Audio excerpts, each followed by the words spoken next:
This Family Life News podcast is made possible by the support of listeners like you.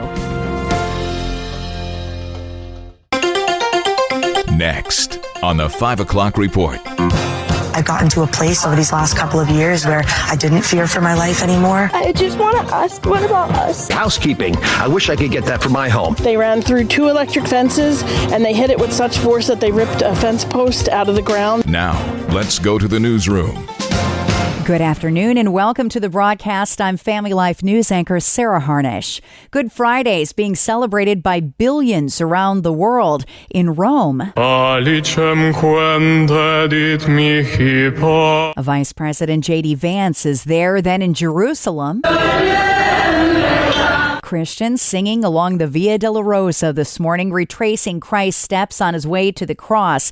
This man went to Jerusalem for the observance. It was earlier this year that the Latin Patriarch of Jerusalem called for Christians to come show their solidarity with Christians in the Holy Land, and that's why I'm here while there is a war going on. Also in Israel, newly minted U.S. Ambassador to Israel Mike Huckabee, who stuck a prayer from President Trump in the Western Wall today, handwritten by the president himself.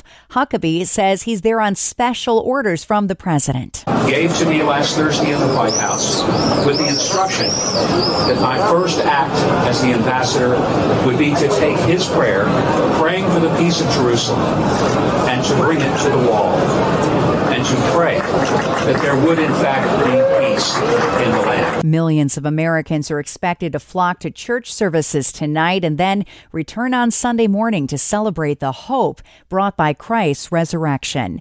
The suspect in yesterday's Florida State University shootings remains hospitalized and is cognizant. He was able to communicate there, but he also had enough information to know that he could refuse to answer those questions. CBS reporter Michael Wallace says some students survived 2 school shootings. Yesterday's shooting was a bad case of deja vu for FSU student Stephanie Horowitz. She survived the 2018 high school shooting in Parkland, Florida. I've gotten to a place over these last couple of years where I didn't fear for my life anymore, and here we are yet again, and that was taken away from me for a second time. She tells CBS Mornings, I never thought it would happen to me for the first time, and here we are. Police are still looking for a motive. 2 people were killed and 6 wounded in that shooting. Privacy violated during a heated school board meeting this week, a debate over whether transgender athletes should be allowed to share locker rooms with girls. A 17-year-old shared her traumatizing experience only to be interrupted by the board president. And in my row, a biological male watching not only myself, but the other young women undress. This experience was beyond traumatizing. Adults like yourself made me and my peers feel like our own comfort was invalid, even though our privacy was and still is being completely violated. As the teenager's telling her story, the president tells her to wrap it up. Females have XX chromosomes. This is basic biology. Okay, please wrap it up. Yeah. I just want to ask, what about us? It happened in California at the Lucia Mar Unified School District Board meeting Wednesday night. The girl saying a fully dressed trans student stayed in the locker room just to watch the other girls change. The teenager walked away from the podium to roaring applause from the audience before the board president tried to silence the cheers. President Trump was asked today about all the deportation cases in the courts. We're getting them out. And that's why I was elected. A judge wasn't elected to do that. I was elected to do that. And we're doing it in record fashion. The U.S. Supreme Court says it will weigh in on President Trump's birthright citizenship case. The administration has asked the court to limit the ability of lower courts to block a presidential order. What they're doing instead is taking a look at something that is an increasing problem, and that's the issue of injunctions. Essentially, Republican and Democratic administrations have long opposed this idea that one federal judge can set policy for the entire country. The president's pick to head Medicare and Medicaid was sworn in today. Mehmet Oz, he talked about cutting Medicaid programs. Medicaid dollars for people who are vulnerable are being used for non-medical purposes. For example, public labor unions are getting child care through some of this money. That doesn't make sense to me. Housekeeping. I wish I could get that for my home. There's a big problem with student loan repayments taking place with Medicaid dollars. That's not where it should be used. Hundreds Hundreds of anti-Trump protests are set to take place across the country tomorrow. The protests, organized by the grassroots organization 5051. Organizers are speaking out against what they call, quote, a hostile government takeover by the Trump administration. The group wants more than 11 million people nationwide to participate. 400 protests are expected to take place tomorrow from big cities to small towns.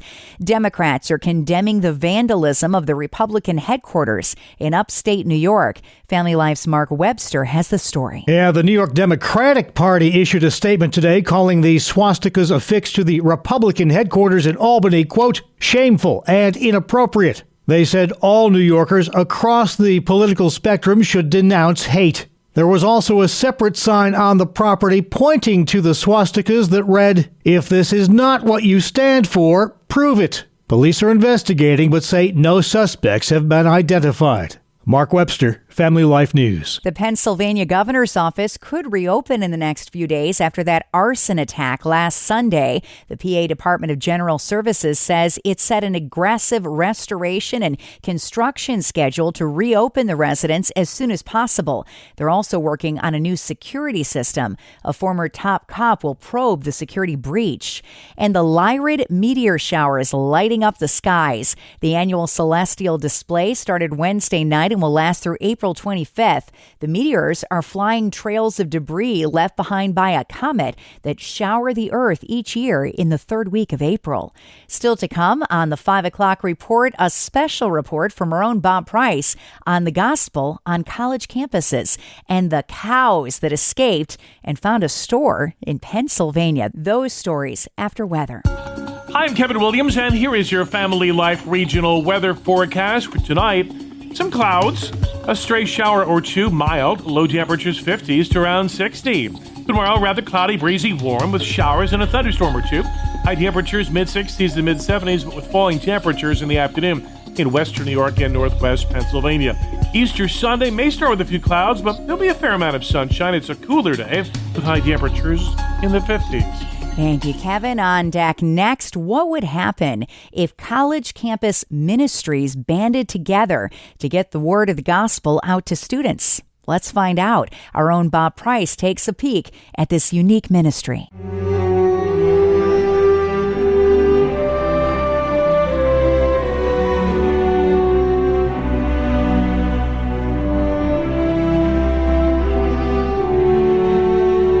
The college campus is a unique mission field, and that's why a couple of college-geared ministries are teaming up to help promote the gospel at America's institutions of higher learning. Every day, we talk with parents and pastors who raise their kids in a great church and family, but we find when they go off to college, or they find that 2 out of 3, something like 70%, stop following Jesus. That's John Decker with Every Student Sent, a web-based ministry that helps Christian students connect with each other and faith-based ministries on their respective college campuses. The friends a student makes during the first 72 hours on the college campus often drive their entire faith trajectory, and often for a lifetime. Decker's partnering with Paul Selich at College Assistance Plus. That's a Honeoye Falls, New York-based ministry that helps lower the cost of college for students and families. Colleges and universities increase their tuition at a rate that's several times higher than the rate of inflation. Colleges don't seem to have really woken up to the fact that this is a very, very challenging environment. There's 100 colleges right now in the United States that are over $100,000 a year. Last year, the average cost of a 4-year private education in this country was north of $43,000 a year. Public colleges are about $12,000 per year for in-state students, $30,000 for out-of-state students. It's really a challenge for families. It's like buying a house. This is tantamount to buying a house. In fact, outside of buying a house, paying for college is probably the single largest financial investment you will make in your lifetime. time. There's some great schools around, and I won't mention them by name, but there's a school in Rochester which is known for its technical expertise, and they've gone from, when I started a business, from $28,000 a year to $67,000 now, and that's in 20 years, and nobody's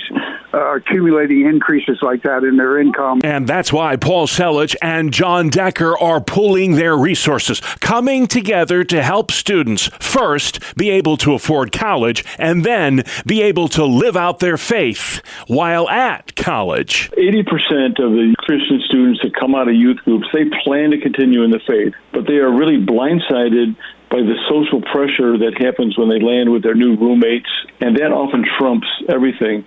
And then you add to that what often secular professors are talking about, and it just creates a case for them to think, maybe there's another way. Decker says every student sent emboldens Christian students in their faith by showing them they're not alone. I think that what really keeps a student in Christ is when they are able to project the gospel and maybe for the first time in their life lead one of their friends to Jesus. We find the easiest place to do that is in the beginning of the freshman year. And this opportunity to see the Holy Spirit working through them and bringing new life to their roommates and their friends takes their whole faith to a whole new level. He says a spiritual revival is happening on college campuses all across America as a direct result of discipleship, mentoring, and connectivity. We are seeing the beginning of a movement that we believe will become much like the Jesus movement. I get a front row seat on this. And you can see for yourself this movement in action by visiting Decker's website. So the best way to see the unity here is if you go to everystudentsent.org, and there's an engage menu on there. And if people go to the parents page, they'll see how College Assistance Plus and Every Student Sent integrates. A partnership in college ministry that's paying dividends for the kingdom of Christ. That's John Decker with Every Student Sent and Paul Selich at College Assistance Plus. I'm Bob Price, Family Life News. You can subscribe, listen to, and share this special feature and all of Family Life's original podcasts at Apple Podcasts, Spotify, YouTube, or at familylife.org. Markets are closed today for the Good Friday holiday. Our regular market updates, though, are always brought to you by Faithward Advisors, a Christian financial planning firm online at faithwardadvisors.com. I'm Rob West with a Faith and Finance Minute. Owning a vehicle is expensive, often the second highest household expense, but it's also where cost cutting will have a big impact. First off, you can save a ton by not financing a car. Once you've paid off an auto loan, keep making the payments to yourself, putting them into savings. When your car needs replacing, you'll have the cash on hand for a big down payment. Keep doing this, and eventually you can buy a car entirely with cash. Second, forget about costly extended warranties. Instead, set aside money every month for repairs. The older the vehicle, the more you should save. Those two things alone will keep your car costs down, help you avoid using a credit card when something breaks, and prevent your car from busting your budget. Connect with a certified Kingdom advisor who's been trained to deliver financial advice that aligns with your Christian values by visiting our website, faithfi.com. Coming up on the 5 o'clock report, a bunch of cows broke through a fence in Pennsylvania and ended up in a store. We've got the moving story next after weather. Hi, I'm Kevin Williams, and here is your Family Life regional weather forecast. We made it to the Easter weekend, and the weather looks, up and down. Your Saturday looking warm and wet. Your Easter Sunday looking crisp and cool. The weather map shows a warm front working through the area now. It'll put us in a warm and somewhat moist, unstable air mass that'll be acted upon by a cold front. That'll mean some showers and rumbles of thunder. Behind the front, high pressure builds in to clear the skies and to cool the air. So putting that together in forecast form for tonight, some clouds, a stray shower or two, mild, low temperatures 50s to around 60. Tomorrow, rather cloudy, breezy, warm with showers and a thunderstorm or two. High temperatures mid-60s to mid-70s, but with falling temperatures in the afternoon in western New York and northwest Pennsylvania. Easter Sunday may start with a few clouds, but there'll be a fair amount of sunshine. It's a cooler day. with high temperatures in the 50s. All right, Kevin, finally at 5 in Bucks County, Pennsylvania. It wasn't bucks, but heifers on the run after they escaped a Doylestown farm. Annette Worthington is one of the owners of Curly Hill Farm and says a storm spooked the herd. They ran through 2 electric fences and they hit it with such force that they ripped a fence post out of the ground. With that, those cows were on the move and utter chaos ensued, the cows cavorting through a nearby development. Cows are kind of like big deer, so they can run pretty quick and a lot faster than what you think they can. About half of the run-amok milk makers wound up inside Zach Jaron's store. He tells WFMZ. There were a bunch of farmers here trying to wrangle them out. Definitely something that I never expected to happen. A little bit like I was in an episode of Yellowstone. Cow kidding aside, milk from those heifers is the lifeblood of Worthington's family. These animals are the future of our herd. This farm has been here in the family since 1861, and this is what we do for a living. These cows mean everything to us, and everything that our family does revolves around these animals. We don't go on vacation, we don't make a lot of money, but we're here to take care of them. Gotta catch them all. Hey, the good news, every single cow home safe and sound for the Easter weekend. And that's the world that we live in for Friday, the 18th of April. I'm Sarah Harnish, and this is the 5 o'clock report on Family Life. Thank you for listening to this Family Life News podcast. If you've been encouraged by what you've heard, please share it with others and click the subscribe button to automatically receive future episodes. Family Life is a listener-supported ministry. Podcasts like this are made possible by your financial partnership. Find out more at familylife.org.